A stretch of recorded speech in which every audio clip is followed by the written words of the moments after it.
Okay. And people are joining. Oh, good. And do you know, is there a charge for this? That I don't know. Nope, there's not. We are offering this for free. Oh, terrific. So I cannot be seen. So, and people are listening, people are out there, I take it? Nick or Mark? Yep. Yeah, we've got people steadily pouring in. Okay. Oh, I see 32. So this is, to those of you listening, this is David Stark, and I'm going to be giving a talk for about 1 hour on Impressionist painting in the open air, it's called. And because of technical difficulties, you are apparently not going to be able to see me. We don't know exactly why, but hopefully you can hear my voice. And let's give it a few more minutes because we have a particular number of people that have signed up in advance for this. And it looks like about half of them are online already. And the number is increasing. And then I'll take my cue from our, excuse me, my technical helpers, Nick and Mark, to let me know when I think I should begin. It looks like we're reaching a kind of critical mass. We're almost up to 40.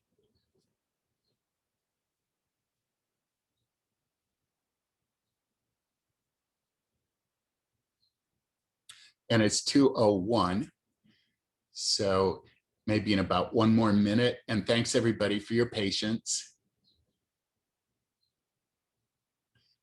This talk will run for about 1 hour, 60 minutes. I hope to end a little before so that I can look for some of the questions that you may be asking. And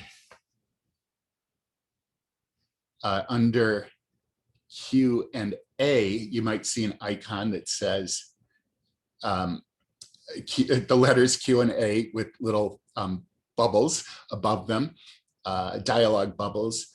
And if you have questions to ask me as the lecture goes on, just type them in. And at the end, I'll look at them. And if there are questions about lecture content or questions for me, I will try to answer them.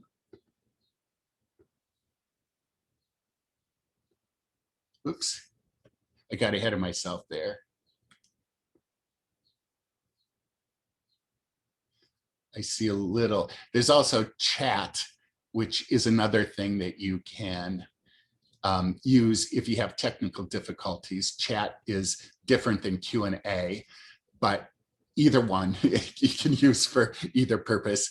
Either if you have technical questions that you ask through chat, or questions for me about Impressionism through Q&A would be the ideal. And it looks as if we've got 42 people. So I think, whoops, I keep going to the second slide. Nick and Mark, is it okay to begin, do you think? Yeah, I think we can go ahead. It's 2:03. All righty. Okay, so officially, this is the start of the talk. I made a few preliminary remarks as people are logging in, and I think some people will still be logging in. So pardon me for repeating, for those of you who have heard it already, but normally when we give these online talks, you're able to see the speaker. And today that would be me, David Stark, at the Columbus Museum of Art, Chief Curator Emeritus. But there's some unknown complication that prevents you from seeing me, something probably to do with the camera and my computer not working. So let me welcome you with voice only and explain that this will be a talk, a general survey of Impressionism with emphasis on works from the collection of the Columbus Museum of Art that would be connected with the Impressionist movement. I'll be speaking for about 1 hour. And I welcome your questions at the end if you type them in using the chat function. And I hope everybody can see this title screen. And I will start by outlining the three topics that I'll be talking about. First of all, defining Impressionism. What are the characteristics? What are the features of that movement? The new painting in the salon, meaning what is the historical development of Impressionism? Just how did it start? This movement was called the new painting by some critics in the early years before the label Impressionism came to be used, and I'll explain the origins of that as well. And then I'll look at the kinds of paintings that were accepted and acceptable to the public and critics at the time that Impressionism emerged and created such a contrast with the status quo. Impressionism was a very disruptive movement in terms of the art establishment.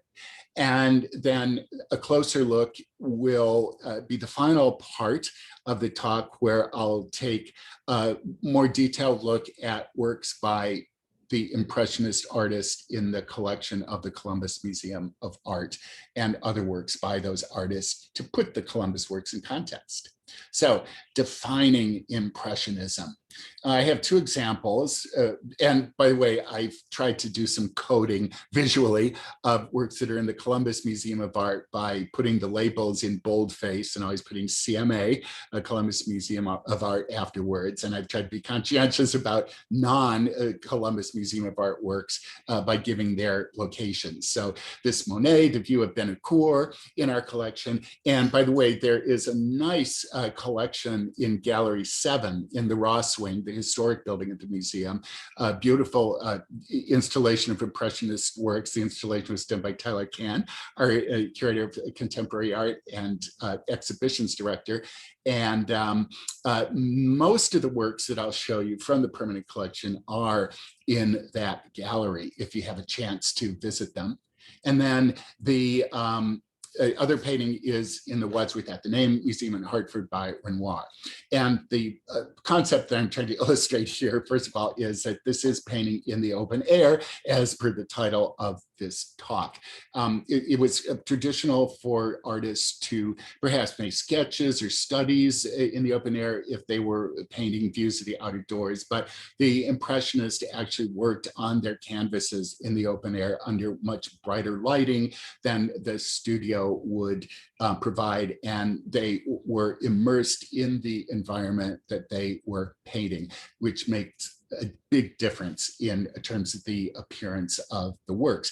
And this painting by Renoir shows Monet, the artist of the work on the left, painting in the open air with his easel in his residence at Argenteuil, which was a little distant from Paris. And I'll talk about the moves away, further and further away from Paris, of Monet as his career progressed. So the painting on the right is a genre painting, in essence, genre painting of everyday life, as opposed to the landscape on the left. Impressionist painters worked on both kinds of subjects that were not considered the highest level of subject matter, the most prestigious kind of subjects to paint by the art establishment. It was historical paintings, paintings that took place in the past or that showed quote unquote important subjects that the salon painters, and salon meaning the official government sponsored annual exhibitions that were the primary way in which artists' works, contemporary artist works, were exposed and seen. And the Impressionists bypassed the salon system and had their own independent exhibitions. Then when they did paint genre paintings and scenes of modern, scenes of everyday individuals going about their daily lives, the focus was on modern life. The focus was on fashionably dressed people of the middle class enjoying themselves at leisure moments,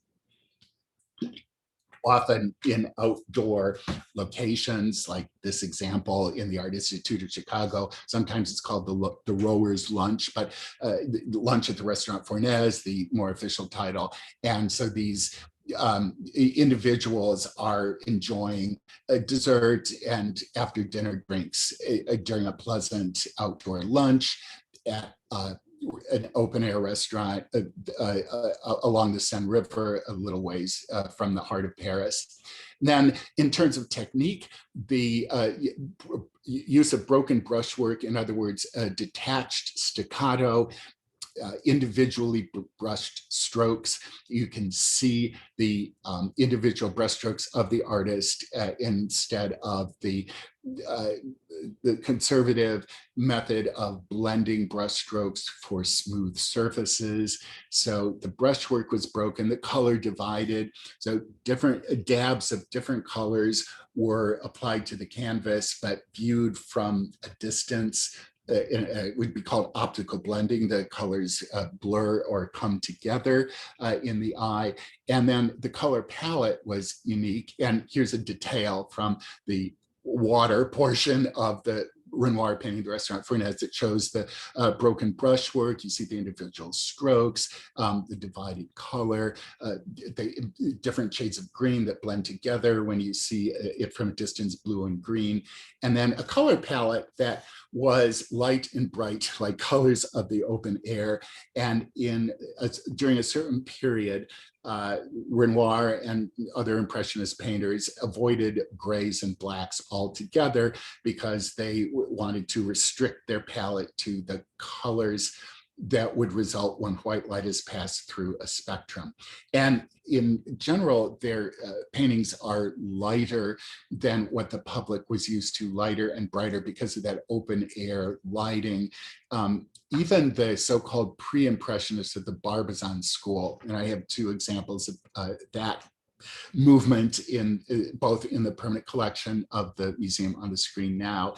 The Barbizon painters, their canvases tended to be darker, at least in the earlier years in the 1860s. Impressionism emerges in the late 1860s and really it comes into its own in the 1870s when this work was done. So some of the Barbizon painters like Daubigny actually adapt impressionistic features. So this painting by Daubigny, The Sand Quarries, is a little brighter, admittedly. But so the Barbizon painters, they're called pre-impressionists because they introduced the idea of working more extensively in the open air.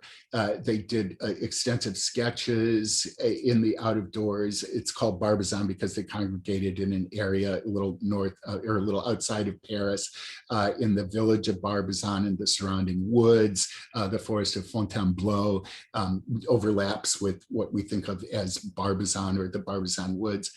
And they painted works that were not considered, and landscapes in this area that weren't particularly beautiful in the traditional sense of the term. They painted what they saw and sought the beauty of nature, however it looked, and beauty was where they found it, like a clearing in the woods with muddy, marshy paths and swampy land that didn't particularly fit the definition of majestic or heroic landscape painting.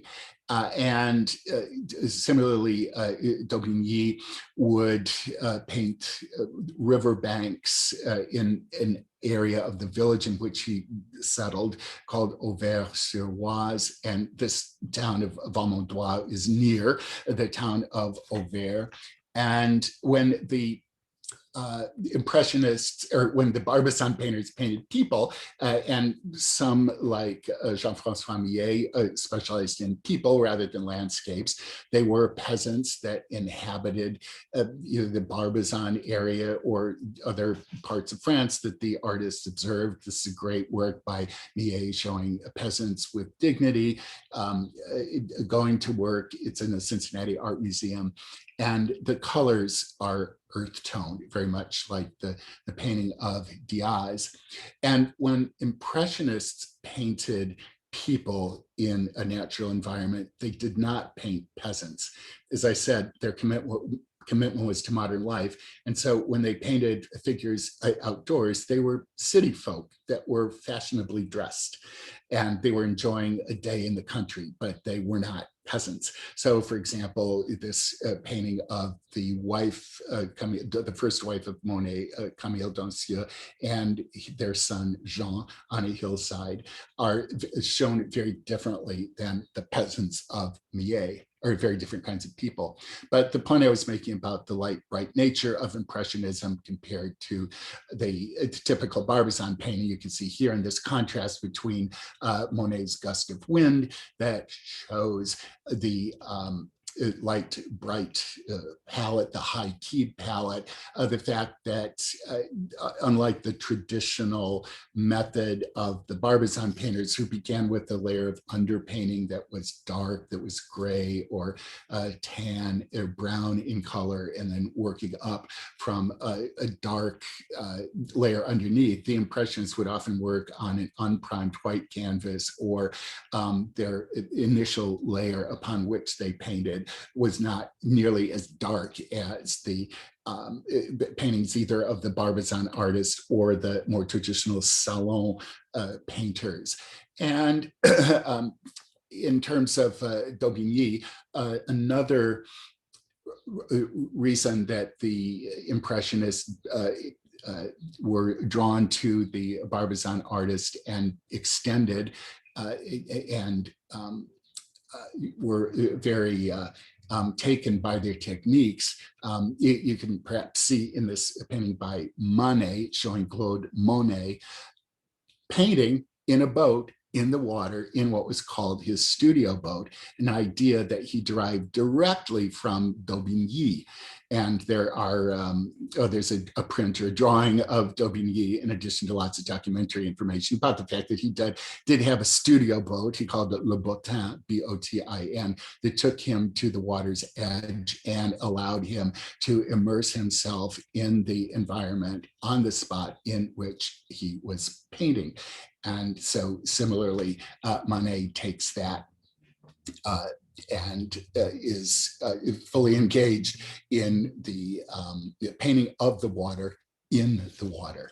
Now, another important influence on Impressionist painting, the Impressionist movement, is the art of Eugène Boudin. And he was a French painter that pioneered the painting of ocean views in the open air, working on very small panels and canvases. We have a great work by Boudin of Bordeaux, showing the Atlantic coast and boats in it, brushed with the loose, spontaneous gestural brushstrokes that the Impressionists would adapt. And another typical subject of Boudin, besides showing boats in the water, would be people on the beach. And beach culture on the Atlantic coast was developing in the 1860s and increasingly the 1870s, where city folk, fashionably dressed, would be able to take the train from Paris, go to the Atlantic coast, enjoy a day or weekend at the beach and return. And there was a whole industry and economy based on going to the beach, including restaurants, casinos, renting of beach furniture and the cabanas and places to change, etc. And so you can see the people enjoying themselves on another Atlantic coast beach, the beach at Trouville, painting by Boudin in the National Gallery. And Boudin was or Monet and other Impressionists befriended Boudin. Monet was originally from Normandy, and that's another connection with Boudin, who painted on the Normandy coast. And a painting from 1870 by Monet shows his full immersion in life on the beach, in this example from the National Gallery in London, and proof that he painted this on the spot on the beach is the fact that there is sand mixed with the paint, as if the gusty wind was blowing sand onto his canvas, and it remains there to this day, a testament to the commitment of Monet and, by extension, the other Impressionists in painting on the spot. And notice that water is a common theme running through so many of these Impressionist works. I put the word water here to remind me to talk about it, the fact that you have depictions in the Impressionist technique of water in rivers. This is Camille Pissarro. Both of these are in the Columbus Museum of Art. This is the River Seine running through Rouen, in an important city in Normandy, and a seascape view without bathers or people on the shore, but just distant views of the sailboats. And again, the sailboats would be pleasure craft. They wouldn't be the boats that would be involved with fishing or transport. Another indication of the devotion of the Impressionists, or the preference for views of modern life enjoyed by the upper middle class, and the idea of showing leisure as their subject matter. Now, the opposite is true of Pissarro, who was one Impressionist that committed himself to social and political causes and championing the working man, the working classes, the lower middle classes. And so he shows a deliberately unglamorous view of barges and the world of everyday work and work life, and the reflections of the economy that's centered along the Seine River in this stone bridge and barges at Rouen. And one reason that the water was such a preferred subject of the Impressionists is that it's ever changing. And Impressionism is all about movement. It really capitalizes on the fact that when you're out of doors in most outdoor environments, nothing is stable, everything is changing. The sun is covered by the clouds pass, and then the patterns that the sun casts on the ground are shifting. Grass and leaves on trees are blowing in the wind. And the fact that the water is a reflective surface, it's rippling, makes it an ideal subject for the Impressionists to emphasize that notion of flux and flow of movement. And one thing that the conservative art critics complained about, and the public complained about in terms of Impressionism, that it was so sketchy and blurry, and that there were no details and nothing was fixed. And that is simply an intentional and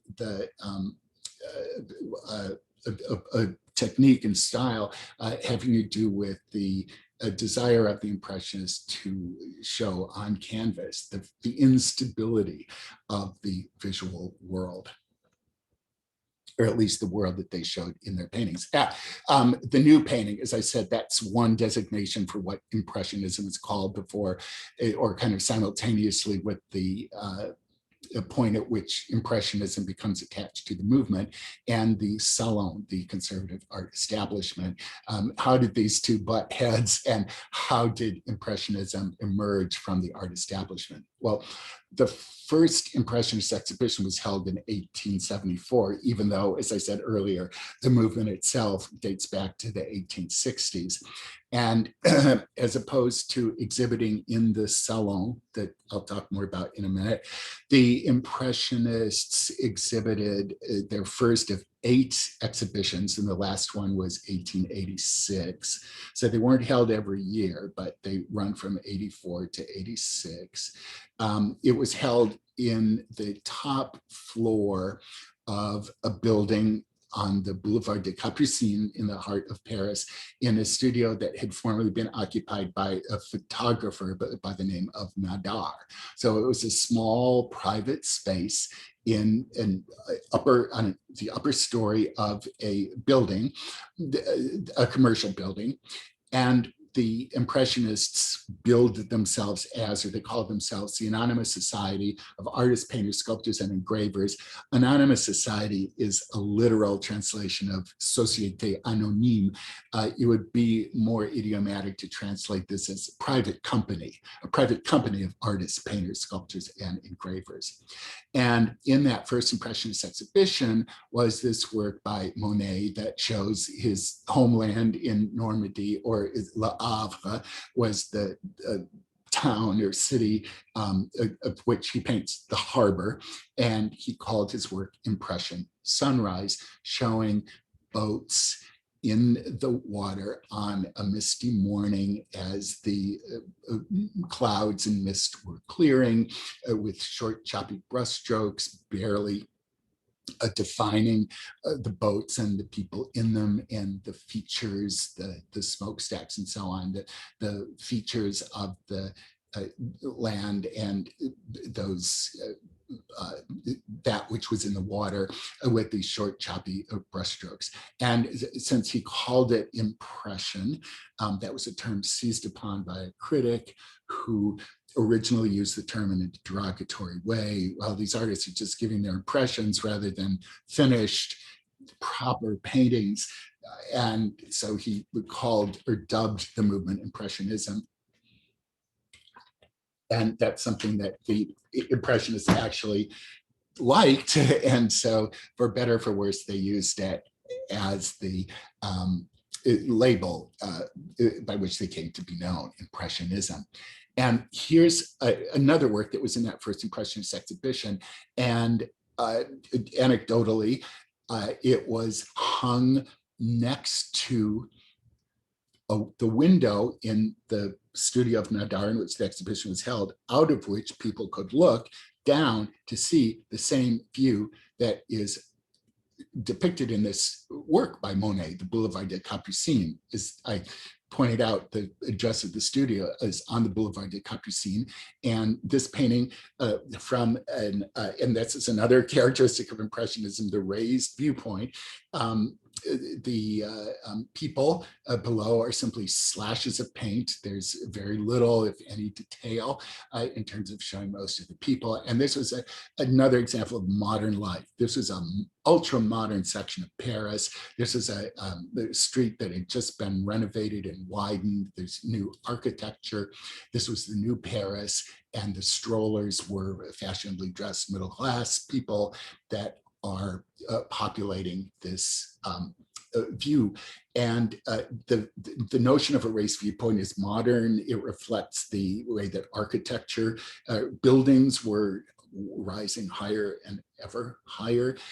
And it also shows the impact of photography, where instead of the kinds of traditional compositions and subjects depicted by painters, photographers had the freedom to point their camera, and exposure time is longer than it is today, of course, but to show views, subjects, and that resulted in compositions and vantage points that were very different from those that people were used to seeing in paintings. And so this is another source. It's an alternative source of Impressionists, the kinds of effects of photographers, where compositions looked unplanned. It's a subject would be walking out of the composition, in which much of the composition is empty space, and it seems an arbitrary and utterly spontaneous, unplanned composition. That was one of the goals of Impressionist, in showing modern life and the contemporary world in an innovative way. And another source for these characteristics I'm talking about, especially the raised viewpoint, is Japanese prints, that I'll also show an example of a little later. Now, here is the one of the responses to the Impressionist movement by those who thought these paintings were, to put it mildly, not very good. This is a cartoon showing a guard trying to prevent a pregnant woman from going into the Exposition des Peintres Impressionnistes, don't enter. It's madam, that wouldn't be wise, go away is the caption, because merely exposure to or looking at these paintings might endanger this woman's unborn child, or perhaps drive her crazy, and by extension jeopardize her pregnancy. And here are two other paintings in the First Impressionist exhibition where those used to conservative paintings would have been shocked to see blue shadows on this frozen ground, hoarfrost, it's a title, another painting by Pizarro, or a painting by Morisot, one of the women Impressionist artists, where you have two figures, but they're blocked with a tree in front of them, the mother and child, where the leaves in the trees, even the faces of the figures, their clothing are blobs of paint instead of defined, well-defined renderings of the subjects. And there was the notion that these artists were lazy or incompetent, or at the very least were misguided in exhibiting unfinished sketches instead of finished paintings. And then timing was an issue as well. So in 1871, Paris lost, it was called the Franco-Prussian War, that was disastrous for France. That was France versus Prussia, the area in northern Germany, that resulted in a bombardment of areas of Paris and tremendous destruction to buildings and neighborhoods. There was a devastating and humiliating blow for Parisians. And in the wake of this, and so this was 3 years before the First Impressionist exhibition, the kinds of responses to the national tragedy in painting and art that were more appropriate for this particular moment are exemplified in this print of I believe this is the print of After a Lost Painting, Faith in the Future, by an artist who shows a monk praying for and mourning these losses and praying to God for a better future, whereas you do not see religion, you do not see tragedy and mourning in the works by the Impressionists, but it was thought that by these frivolous views showing Parisians enjoying themselves at leisure, having a good time, they were turning their backs on the problems and the state of loss in which so many French people took to heart. And so they objected to these Impressionist works that in some cases going over the top with their criticism, attributed to crazy, drug-addled, radical political ne'er-do-wells who painted blue people and purple shadows. In other words, the fact that that gray and black were banished from the palettes of some of the Impressionists. And why did this man have white spots on his jacket?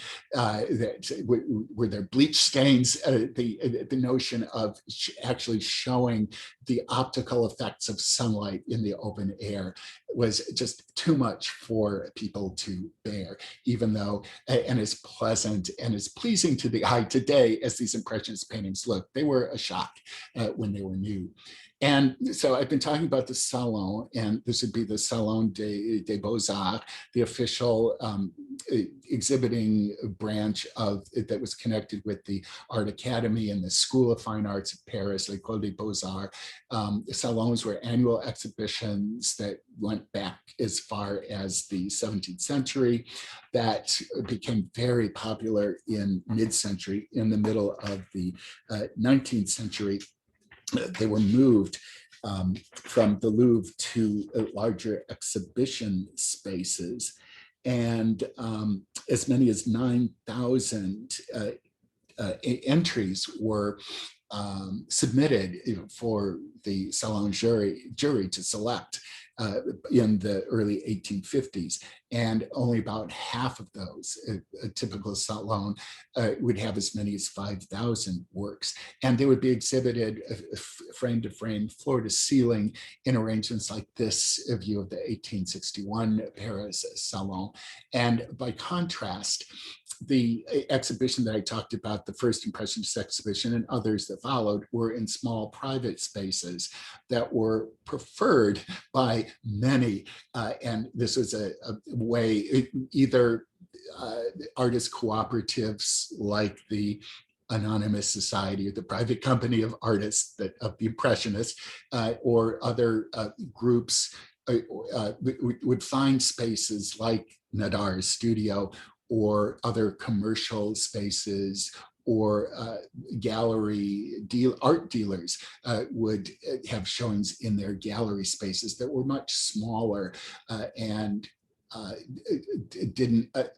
freed audiences from the huge crowds that would come into these salons that operated were open only a few months out of the year, versus the freedom that smaller independent spaces had to show whenever they wished. And the works were hung in a much more coherent way that is much more in keeping with contemporary installation practices, a single row, or in some cases there might be a double hang, but essentially a single row of paintings that gives the viewer a one-on-one experience with individual paintings, instead of this kind of visual cacophony of paintings, often that didn't have anything to do with one another in terms of subjects and style. There would be a religious biblical subject next to nude nymphs cavorting, and then portraits and historical episodes, cheek and jowl, next to each other.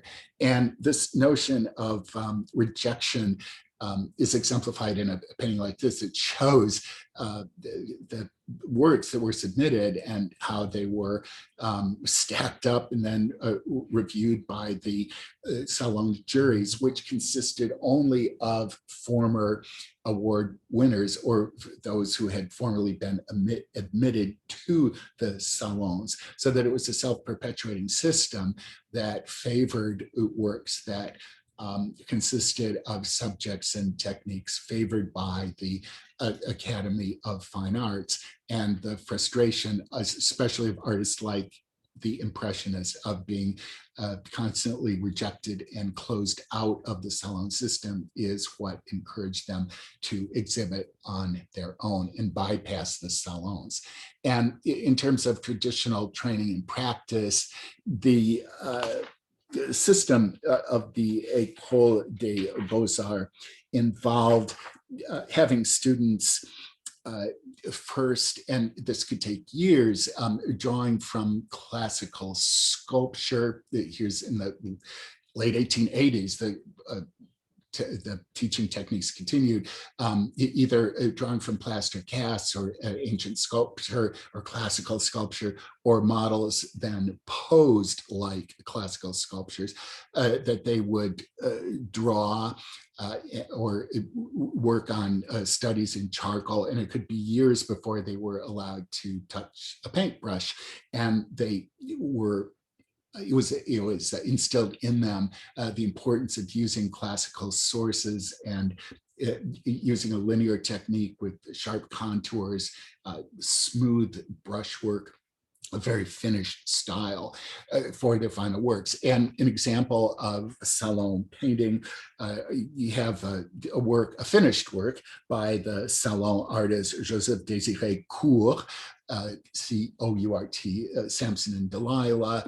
And you can see the figures very clearly. The figure Samson posed, the pose based on ancient or classical sculpture, idealized anatomy, and a noble pose. And the final painting would be preceded by a sketch, which is much more spontaneously rendered and served the purpose of blocking out the composition and allowing the artist to get his first thoughts on canvas for the purpose of later working on a larger scale with greater detail and the fine finish that was expected of a salon artist. And when I was talking about hostile critics saying that Impressionists were exhibiting unfinished sketches, this is the kind of idea that they had, that these Impressionist artists were content to show works that really weren't finished or should really just be characterized as studies, that they were either not competent enough or too lazy to go on to the final step of working up these sketches into finished paintings. But again, there were many, many reasons that Impressionists worked in this loose, sketch-like gestural style with their broken brushwork, divided color, and so on. And here's a great example of a salon painting that's in the permanent collection of the Columbus Museum of Art. It's recently been hung at the end of the gallery in which we have our old masters, the large gallery 10, where we have Renaissance and Baroque art. And if you leave the gallery in the north direction, you'll see this painting, which is perfect because it is a 19th century painting from 1842 by an artist that's not very well known, but was highly respected, Léon Bennoville, François Léon Bennoville. There are paintings by him in the Musée d'Orsay in Paris. And he based his style on that of the old masters, using the techniques, the salon techniques that I was just talking about. And the durability of the classical style that was introduced in the late 18th century by Jacques-Louis David is still being used by these salon painters. Very sharp contours. It looks as if this is almost a painted relief sculpture with relatively shallow space. The figures spread out left to right in a horizontal manner in a box-like construction of space. And the reason that I'm showing, and this is the painting that introduced, not this specific painting, there's another version, the original version is in Paris. This is in the Toledo Museum of Art, which is why I'm showing it to you.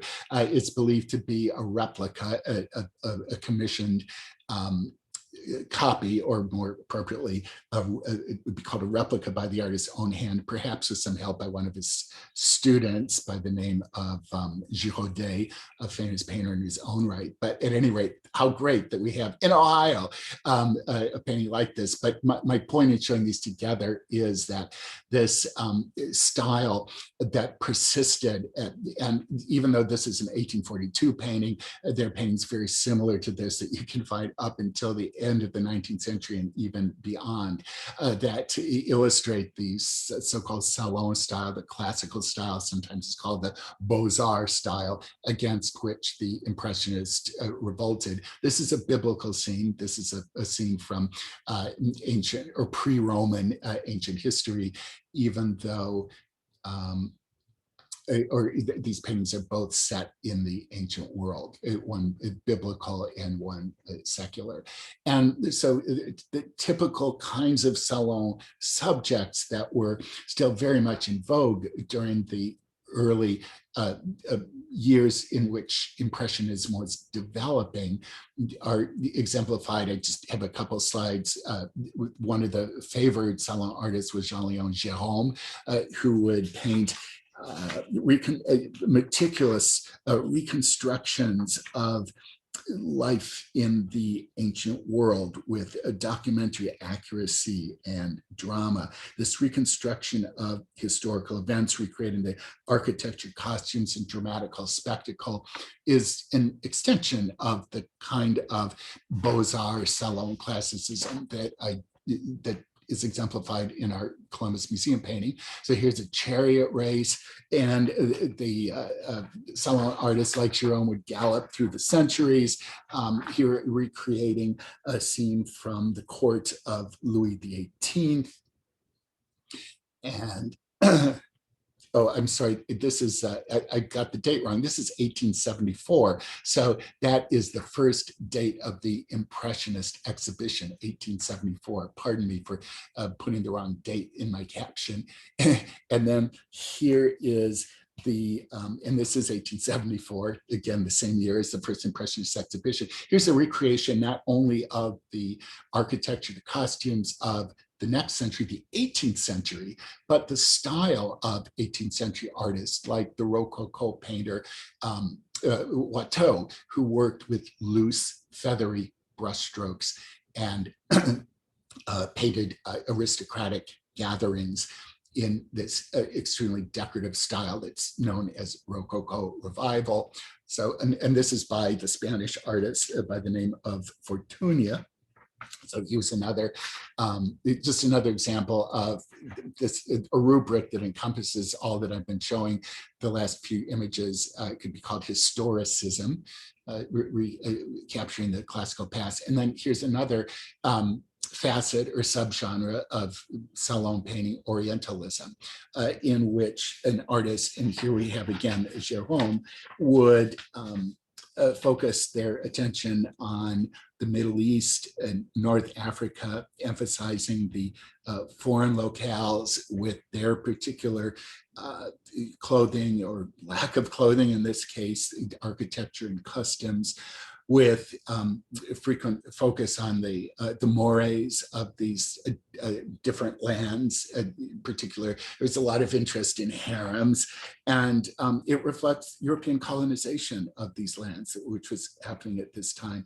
And Orientalist paintings like this stimulated interests in areas that had been acquired as European possessions, and it even served the political function of justifying colonialism, that as if it was the right of Europeans to take over these lands because of the lifestyles of the people that differed from that of the Europeans. And of course, right now, we're often using the term decolonizing museums because so much of art in museums is a result of colonial domination of other of non-European and non-American lands. And there's a conscious desire and drive of museums to rectify these the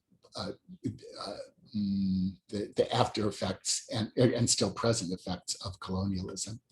So coming back to Impressionism and taking a so-called closer look at some of the artists that are represented in the Columbus Museum and other works by those artists that put the Columbus works in context, let's start with Mary Cassatt.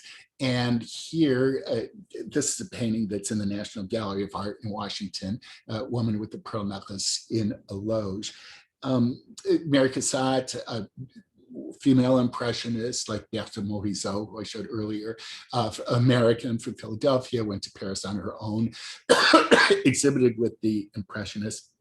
And eventually she was joined by her family, and she painted a lot of works of her sister who lived with her, Lydia, and who she took care of. And tragically, Lydia died in the 1880s of kidney disease, and Mary was her caretaker. This is believed to be Lydia when she was well enough to go out, or before the illness became so serious. And she's shown in a theater, another example of modern life. And I've been talking about sunlight and painting in the open air, but here's an example where even though it's in an interior space, there's still a lot of emphasis on light and light reflection. The artificial light in the chandelier above, and we actually see the back of Lydia because she's shown in against a mirror. And this was a technique that was seen frequently in fashion illustration of the period. For example, this illustration of women in afternoon dresses from a fashion magazine of 1876 that is an economical way of showing in a single image both the front and the back of a dress.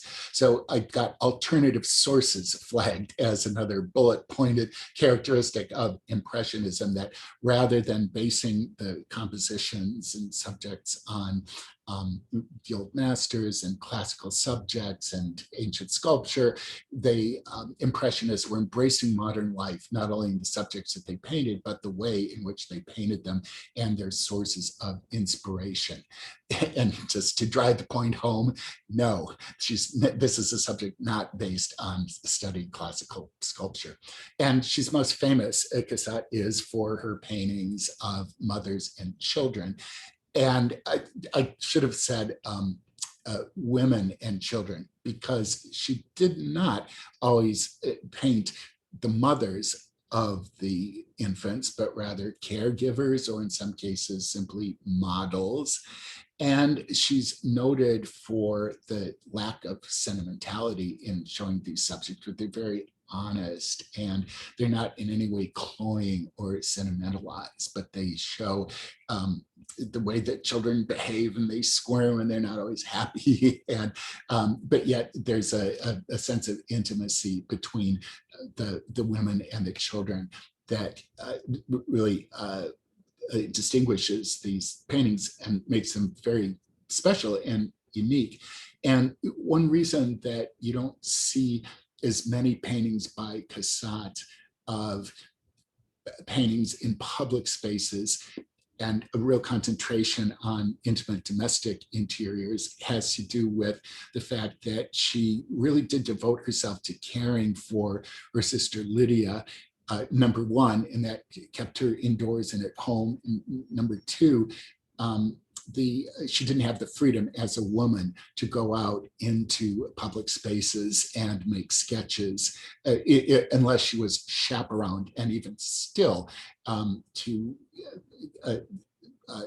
sketch as an artist in a public space with or without a chaperone would be more difficult than it would have been for her male contemporaries. And here's one of her most famous paintings, The Bath, from the Art Institute of Chicago.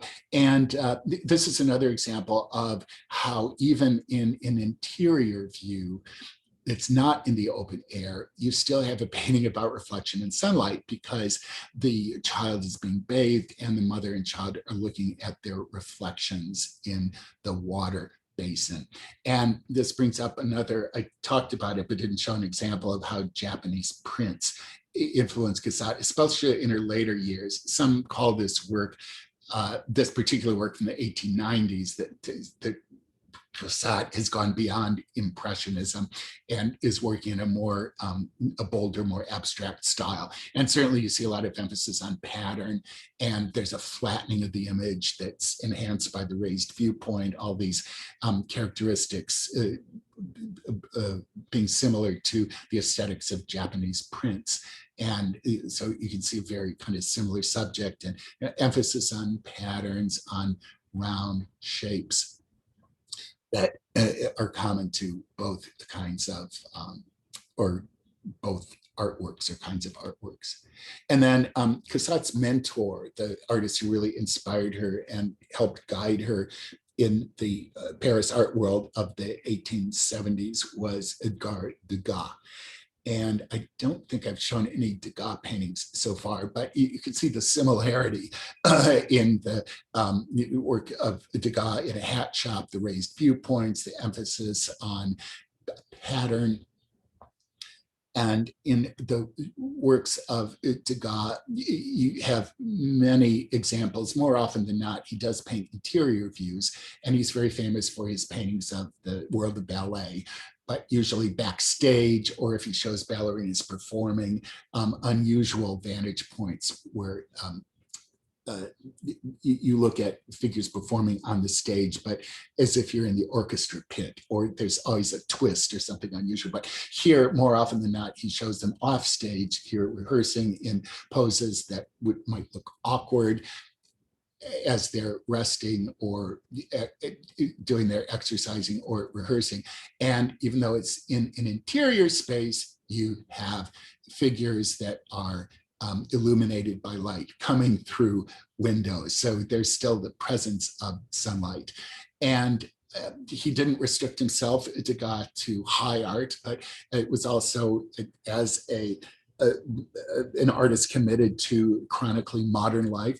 He would show pop culture or popular culture. Here's a cafe singer, a woman presumably singing a torch song seen from a very close vantage point. Extremely loud, incredibly close. Isn't that the title of the movie? But the notion of the gesture and the voice of this singer represented in what would have been considered a startling way by De Gah, an artist who is an exception to the rule of, or to the aesthetic of many of the Impressionists, in that he did not shy away from dark colors, blacks and grays, and his art tends to be more linear. He uses sharp lines and contours very often, unlike the more blurry aesthetic of Monet and Renoir. Now, these were oil paintings I've showed so far, but he was an incredibly skilled pastel artist as well. And his early pastels is an example of a ballerina on stage that he shows using the pastel medium rather than paint. And then later in his career, he continues to show ballet dancers, but not on stage, not in theaters. He brings models into his studios, and he uses older models that would be well past the age during which they would still be professional dancers, but he shows them in the same kinds of unusual poses.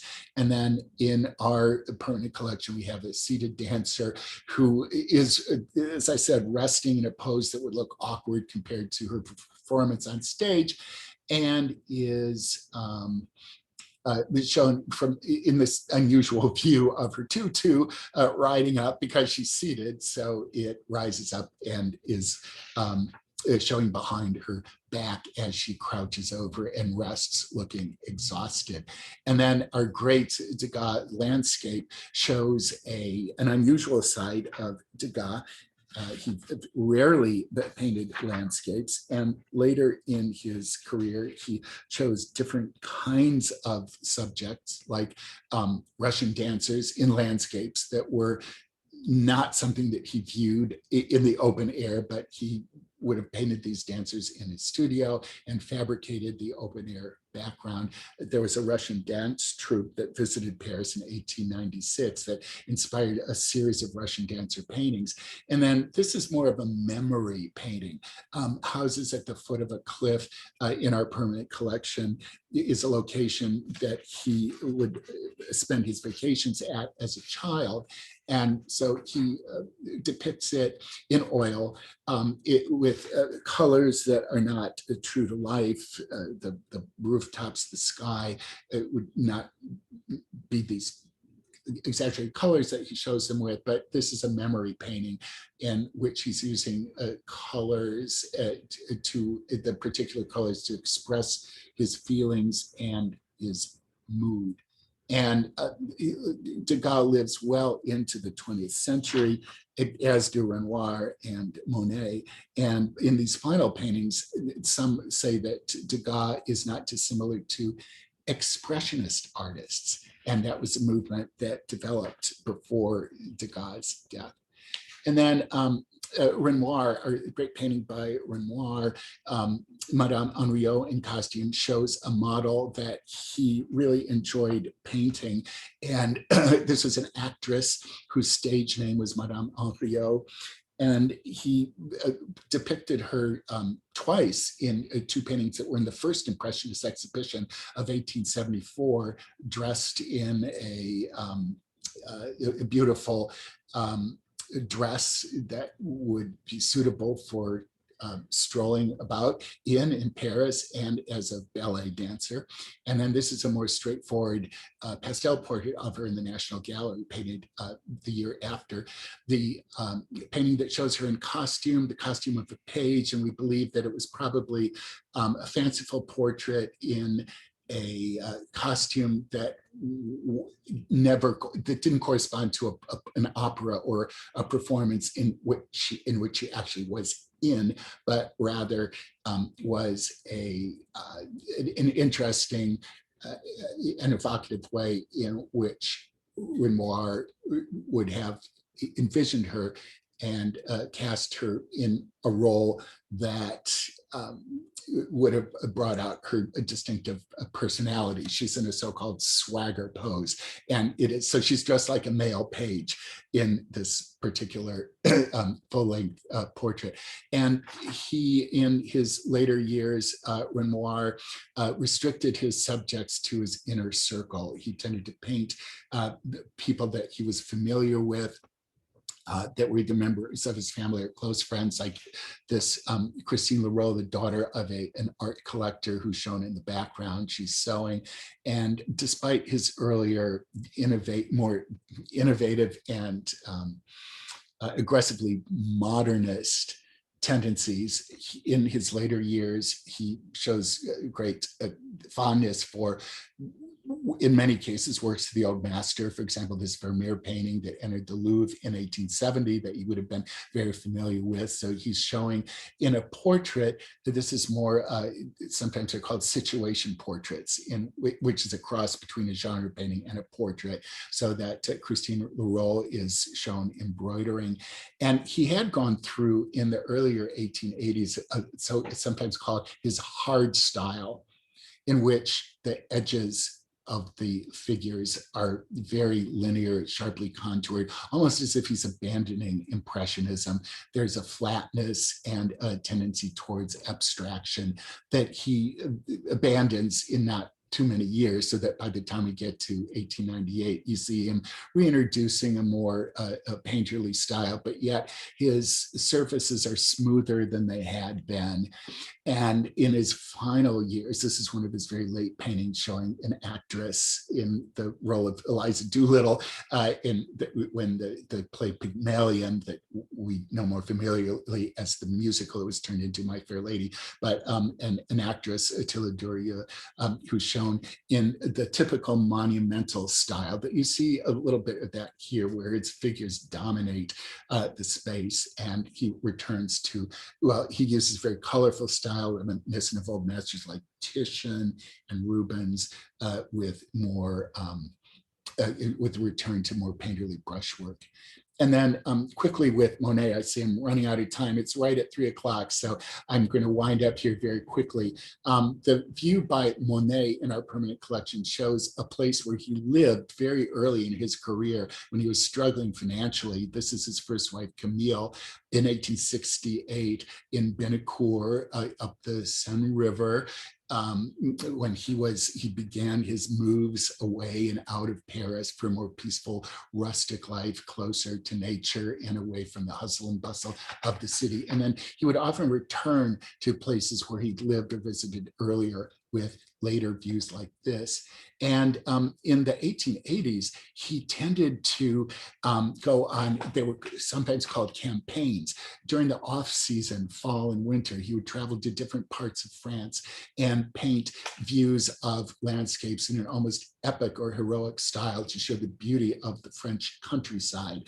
And these were almost, and he consciously sought to show the beauty of France, La Belle France, so that there were subjects that would be saleable commercially. And he really did think of his the potential for being a successful and popular artist by showing works like this that were every bit, even though they were commercially viable, they were still conformed to the principles of Impressionism, painting in the open air, the sunlight, showing the flux and flow of nature, and especially this really effective view of the rippling waters. You go from the north of France, Varangeville, by the Channel coast, or the coast of Normandy, to the Mediterranean, the French Riviera, or the Côte d'Azur. And the label for this painting of Varangeville, if you're interested in looking for this church using Google Maps that show aerial and street views of these locations, there's a, in the museum, there's a code, a QR code, where you can point your camera phone at it and find the photograph, a live photograph of this location. And then again, very quickly, I'm sorry, now it's 3:02, the later phases of Monet's career well, actually, it begins in the 1860s and 70s. He does serial paintings of one subject over and over under different light conditions. And he retreats to his final residence of Giverny, or restricts himself in his later years, especially the 1890s. And he doesn't die until 1926. The views of his home, his rustic home in Normandy of Giverny, and this series of stacks of wheat are very famous. The paintings of his neighbors, stacks of wheat at different seasons, different times of the day, so that it's all about light. The same subject, but under different weather, different lighting conditions. So the importance of open air painting of light. And the series of paintings or serial paintings that he did of the same subjects over and over under different lighting conditions also applied to subjects like cathedrals, poplar trees, and train stations. And then leading to the great Monet in our permanent collection, he was fond of painting and very proud of the gardens. And he created this artificial or this pond, and was an avid gardener that he populated with different species of plants and seeds that he imported from all over the world, and especially fond of the water lilies, the weeping willows. And the water lilies could be seen as a symbol of France, the fleur-de-lis, an emblem of France. And during tragic times of World War I, the loss of French lives and the violence and destruction of the war is expressed in paintings of weeping willows that accompany the water lily paintings. And these water lily subjects were in some cases became very abstract and even inspired abstract expressionist painters like Jackson Pollock, who saw paintings like this in the Metropolitan Museum of New York. And the Weeping Willow in our permanent collection was famously offered to the French government by Monet, but for some reason they refused it. They didn't want it, but it's often considered a kind of mourning painting, not only having to do with World War I, but the death of his son, Jean, who died of an illness in 1914. So, and then the Theodore Theodore Butler is a painting born in Columbus, went to Marietta College, trained in Paris and New York, and moved to Giverny with an American colony of Monet followers. He married one of the daughters of Monet, or one of his stepdaughters, Suzanne Hocheday. Monet remarried Blanche Hocheday, a woman he married following the death of his first wife, Camille Dancieux, at a young age. And so here's the wedding to Suzanne, depicted by another American Impressionist, Theodore Robinson, and a painting in our permanent collection by Butler of the cottage at Giverny, painting in a style very similar to Monet. And then we don't have that hanging, but this painting by one of the stepdaughters of Monet is hanging, the Weeping Willows, her version of the Weeping Willows, both Blanche and Theodore Butler, painting in a style very similar to Monet. And so Monet himself depicts Blanche and painting and Suzanne. And actually, after Suzanne died, Butler married Blanche. And Blanche Hocheday is at her easel with Suzanne reading. And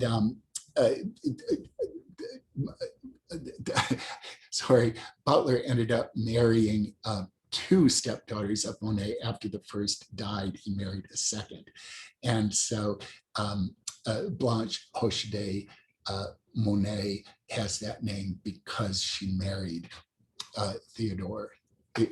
I'm sorry, I'm getting my names mixed up, but she has the name Hocheday Monet because he was adopted by Monet. I think I got that right. So apologies, I'm trying to rush through this, and I think I'm getting some of my facts mixed up, but I did want to call your attention in my final slides to some great resources online. If you Google Art Institute of Chicago Digital Publications or OSCI, Online Scholarly catalog initiative, you have free access to numerous online catalogs that are filled with incredible information and visuals.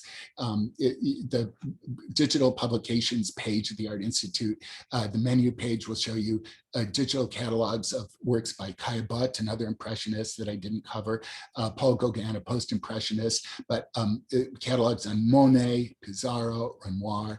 And looking at one example, this is the online catalog of Monet. You can select any number of works in the Art Institute's collection. And here's one of Monet in his garden at Argenteuil. You can get incredible details. You can scan and zoom and a lot of information on each individual work. You can get definitions of terms as pop-up windows. And in footnotes, you click on, even within the footnotes, links to, here's the technical report, or the technical a condition report of this painting, this particular painting, and then you can see it in by sliding your cursor over this reproduction. You can get X-ray views, ultraviolet, infrared, raking light, and it's a really incredibly rich resource. Now, at the Columbus Museum, I would advise or recommend programs that are happening later in June on the 17th, a program called Amina's Art Practice that's online. You can read about it on the website. And there's there are a couple, oh, I'm sorry. And then there's also, one of the reasons I'm giving this talk is that there's a demonstration of open air painting on June 17th. And that is from 6 to 8 at the museum. So you can watch landscape painters from the Ohio Plein Air Society at work in the open air, providing it doesn't rain. And then some talks both in the museum and online, having to do with art and empathy, art for well-being, another topic. And then Nanette Mason-Tunes, her beloved book club that continues into the summer in August, on August 12th or 14th. You can find out the book that she's going to be talking about, Artist, Soldier, Lover, and Muse by Arthur Hittner. And please visit the museum. We're open. These are the hours, and visit the shop and the cafe. And that concludes my comments. I think I've got a few question and answers. Enjoyable. Was there sort of corresponding similar movement in music at about the same time by chance? Sometimes the music of Ravel is called impressionistic. The tremolo and is of strings in some of his compositions are connected with the blurriness and the loose brushwork of the impressionists. Debussy, yeah, I think I meant Debussy, is one artist that comes to, or one musician or composer that comes to mind. A very interesting talking notice being recorded, someplace that I can go watch it again. And yes, if you go back to the website, and it might take a few weeks, but the website of the Columbus Museum of Art has a YouTube channel. So if you go to the homepage of the Columbus Museum of Art website and click on YouTube, you should be able to find this talk as recorded. So thanks very much. And I think that will do it for me. And again, I'm sorry that you couldn't see me, but I hope that you enjoyed this look at Impressionist artists. And thanks, Susan McKinley. She says, thank you to the CMA and the speaker for an enjoyable and informative presentation. Thank you so very much. And I hope you're able to come to the museum and look at the Impressionist works on view now or in the future. So that's all. I think I will be signing off.